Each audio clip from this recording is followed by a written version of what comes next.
Hey, bienvenue à la maison. Nous allons parler des maisons. Alors, vous inquiétez pas, c'est pas un trip sur Claude François, même si on se fait un petit peu plaisir au début, mais il va rapidement fermer sa gueule pour qu'on puisse parler des maisons du zodiaque. Merci Claude. Alors, pour parler des maisons du zodiaque, je vais illustrer ma vidéo avec mon thème natal. Ça me permettra de vous expliquer avec quelque chose que je connais bien. Voilà, c'est quoi une maison du zodiaque, qu'est-ce que ça veut dire et quelles sont les différentes caractéristiques des différentes maisons du zodiaque. Donc, les maisons du zodiaque, on en a 12, hein, comme les signes, et chaque maison est apparentée et analogique d'un signe du zodiaque. La maison 1 est analogique du bélier, la maison 12 est analogique du poisson, et ainsi de suite. Mais une énergie de signe et une maison, c'est pas la même chose. Il y a des points communs, il y a des caractéristiques communes, mais ce n'est pas la même chose.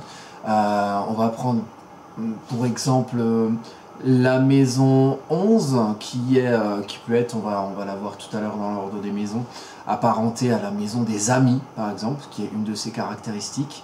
Et le 11e signe du zodiaque, c'est le Verseau. Le Verseau, c'est le signe du peuple, voilà, donc on peut faire une analogie par rapport au groupement de personnes, un groupement de personnes choisies notamment. Cependant, Uranus, c'est la planète maîtresse parce qu'on fait aussi des analogies avec les planètes, donc planète, signe et maison. La planète en analogie avec le signe du Verseau, c'est Uranus, qui est le maître du signe du Verseau. N'allez pas me dire qu'Uranus est la planète des amis. Uranus, c'est l'éclair, c'est le tonnerre, c'est le changement soudain, subi, inéluctable. C'est une planète plutôt de feu que d'air, c'est un peu un mélange entre les deux. En tout cas, c'est pas la planète des amis. Quand vous avez Uranus qui passe sur votre soleil, qui passe sur un point important de votre thème, croyez-moi, c'est pas quelque chose de très amical, c'est quelque chose qui remue, qui secoue. C'est pour vous donner un exemple. Alors on va voir dans l'ordre chaque maison, ce qu'elle signifie. Pour faire une petite introduction là-dessus, on reprend la thématique du théâtre. Vous avez une pièce de théâtre avec des acteurs, ce sont les planètes qui sont sur votre thème. Donc ici les planètes, vous voyez, sont symbolisées par ces petits signes ici. Il y aura une vidéo sur les planètes aussi pour les débutants en astrologie. Donc les planètes, c'est ici. Par exemple, ici on a Mars, on a la Lune, là on a Saturne, on a Pluton, voilà, les différentes planètes. Jupiter, Uranus, Neptune, Vénus, Soleil, Mercure, voilà. Ça, ce sont les acteurs. Les acteurs, ils jouent d'une certaine manière. Ils jouent d'une manière triste, ils jouent d'une manière blasée, ils jouent d'une manière colérique. Ça va être leur coloration en signe. Donc un Mars en bélier va être vif, va impulser de l'énergie d'action. Un Mars en balance, comme j'ai moi d'ailleurs ici, elle va être plus mesurée. Voilà, ça va être une tonalité d'expression de la planète dans cette pièce de théâtre qu'est la vie. Et justement pour parler donc du lieu, on a la maison. La maison, ça va être la scénographie de la scène. Ça va être le lieu d'expression de cette planète avec sa caractériologie de signe. Elle va jouer, je sais pas, elle va jouer devant une piscine, elle va jouer dans un jardin, elle va jouer sur le toit d'un immeuble, et ça va correspondre à la maison. Alors il y a 12 maisons différentes. Alors les maisons, symboliquement, c'est la Terre qui tourne sur elle-même. Les signes, symboliquement, c'est des constellations, et c'est à votre naissance, quand vous êtes sorti du ventre de votre mère, les planètes étaient placées dans le ciel, dans les étoiles, enfin dans l'espace, à certains endroits. La maison signifie, s'applique au mouvement de la Terre, la rotation de la Terre sur elle-même. Donc on a quelque chose de terrestre. On a divisé, enfin les astrologues il y a bien longtemps, et puis ça peut encore évoluer, on divisait en 12 caractéristiques principales, comme les 12 signes du zodiaque, mais là en champ d'expression de lieux dans lesquels s'expriment les énergies, en 12 maisons. Donc on a la maison de l'identité, la maison du foyer, la maison de la relation à l'autre. On les verra individuellement plus en détail.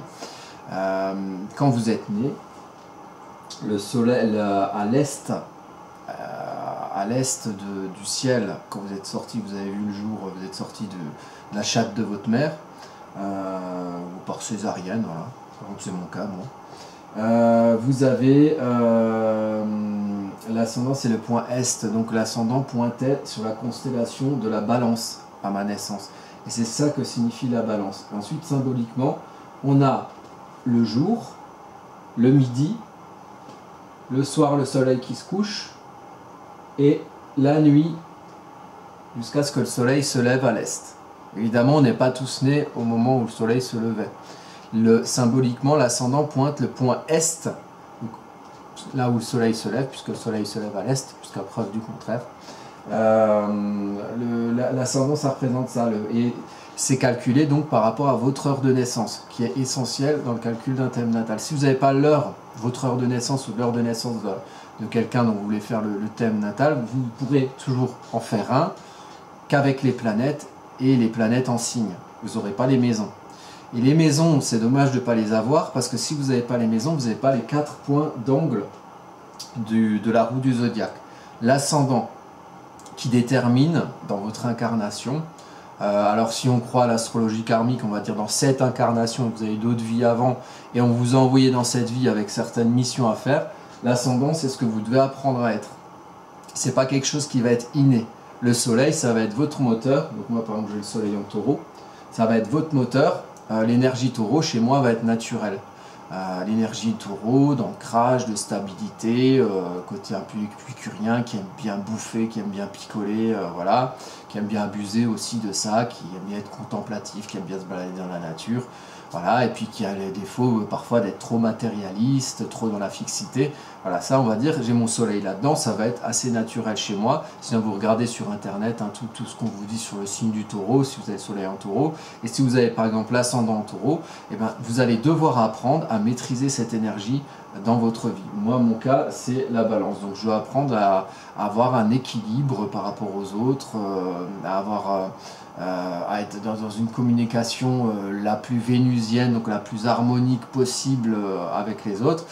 C'est pas forcément quelque chose qui m'a été très facile toujours, et l'ascendant, plus on vieillit normalement avec l'expérience, et plus on maîtrise l'énergie de son ascendant. Et c'est pour ça notamment que beaucoup disent que l'ascendant prend le pas sur le signe solaire avec l'avancée de l'âge dans la vie de quelqu'un. Et c'est plutôt logique. Alors c'est pas que ça prend le pas, le soleil restera toujours votre moteur, l'énergie par laquelle vous allez éclairer et qui va vous éclairer. Mais sans soleil, pas de vie, de toute façon. Mais l'ascendant va être mieux maîtrisé à partir d'un certain âge, à partir de peut-être 30 ans, 40 ans, hein, selon ceux qui apprennent vite ou pas.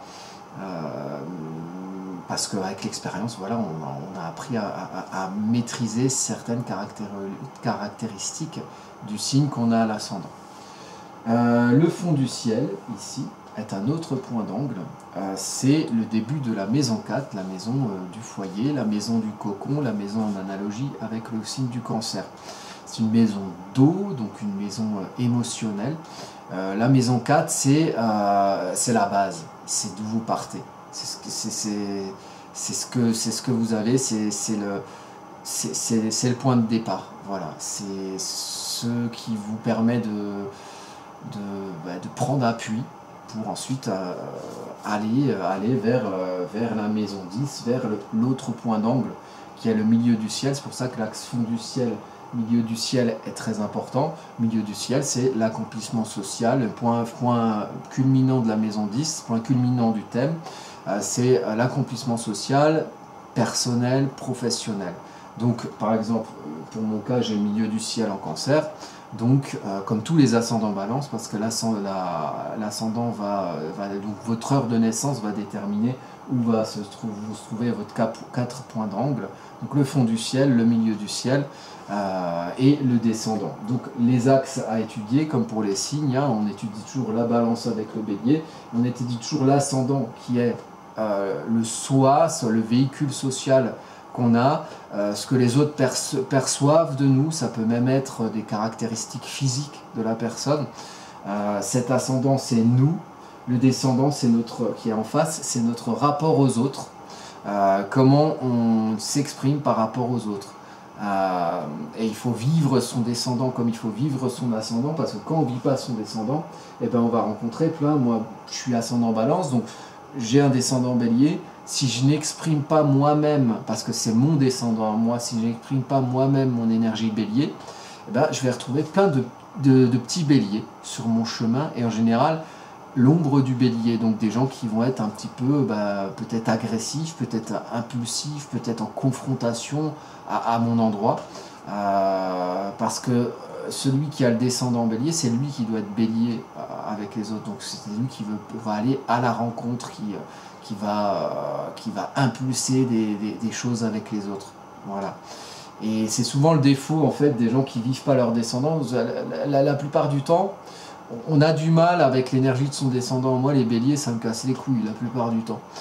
Parce que c'est mon descendant, et des fois j'ai du mal à vivre mon descendant, parce que moi, ce que je dois apprendre à être, c'est être balance, c'est pas être bélier. Mais la balance et le bélier sont liés. Donc à un moment donné, si on n'a pas les qualités de la balance, on risque de voir arriver vers soi les défauts du bélier. Si on vit les défauts de la balance, l'indécision, on risque d'avoir devant soi des gens qui vont prendre des décisions à notre place, des béliers qui pensent qu'à ce qu'ils font eux et qui ne regardent pas trop autour, qui sont tellement dans leur énergie d'impulsion qui vont passer comme des tanks là, et faire ce qu'ils ont à faire sans regarder tiens, est-ce que je peux faire des dommages collatéraux par rapport à autrui qui peut se trouver à proximité. Voilà. Donc il faut toujours vivre la lumière de son signe, donc il y a des qualités et des défauts à chaque signe, et des qualités et des défauts dans chaque maison, pour ensuite pouvoir s'exprimer le mieux possible dans la vie, être heureux, avoir beaucoup d'enfants et pas péter les couilles des gens. Voilà.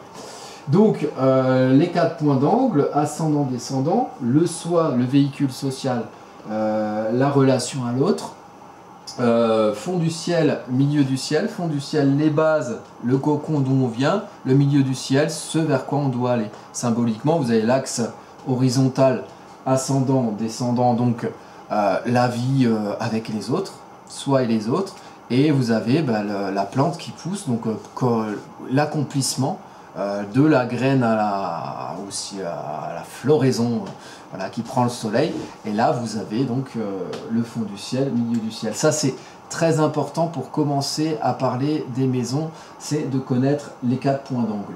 On va faire des vidéos plus courtes comme ça, je pense,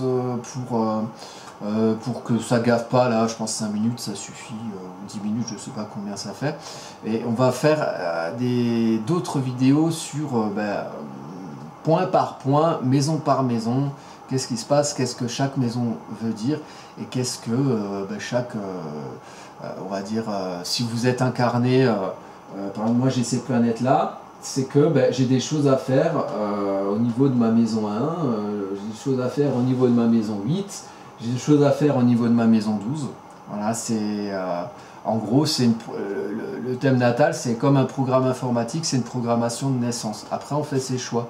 Est-ce qu'on vit son thème natal, ou est-ce qu'on ne le suit pas tout à fait, voilà, c'est une programmation. Donc on est destiné à avoir des qualités ou des défauts dans tel ou tel endroit, des facilités ou des choses plus challengeantes dans tel ou tel endroit dans notre thème, hein.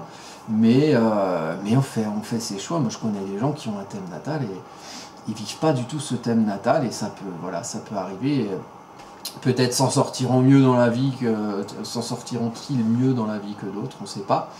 En tout cas, moi personnellement, j'ai pris le parti en tant qu'étudiant en astrologie de faire un petit peu attention à ce qui se passe sur mon thème natal et à ce qui se passe au niveau des planètes en transit, donc les planètes qui sont au-dessus de nos têtes en ce moment, de faire le rapport entre les deux. Je trouve que ça m'a plutôt servi depuis que je connais un petit peu ça. Et après, il faut que ce soit sa cam, hein. C'est pas votre cam, c'est pas votre cam. Après, si vous regardez des vidéos sur l'astrologie, c'est peut-être que ça vous parle un peu ou que ça vous intrigue. J'ose espérer que je pourrais donner un minimum envie à des gens de pouvoir se mettre à l'étude de l'astrologie comme d'autres avant moi, en ayant peut-être vu des vidéos. Moi j'ai vu des vidéos d'autres qui m'ont donné envie d'aller plus loin dans l'étude de l'astrologie, mais ça c'est une question voilà, de choix de vie, de goût, d'envie, plein de choses. Donc on se retrouve très vite pour la vidéo qui va traiter des premières maisons. Au rythme où je vais, je pense qu'il va y en avoir plusieurs, parce que si j'arrive à faire le tour et à pas tchatcher pendant 40 minutes, ce serait déjà formidable. Donc on va traiter et puis on va faire ça à la lumière de mon thème à moi, pour un petit peu illustrer, voilà, les énergies de chaque maison, et savoir de quel domaine traite chaque maison du zodiaque.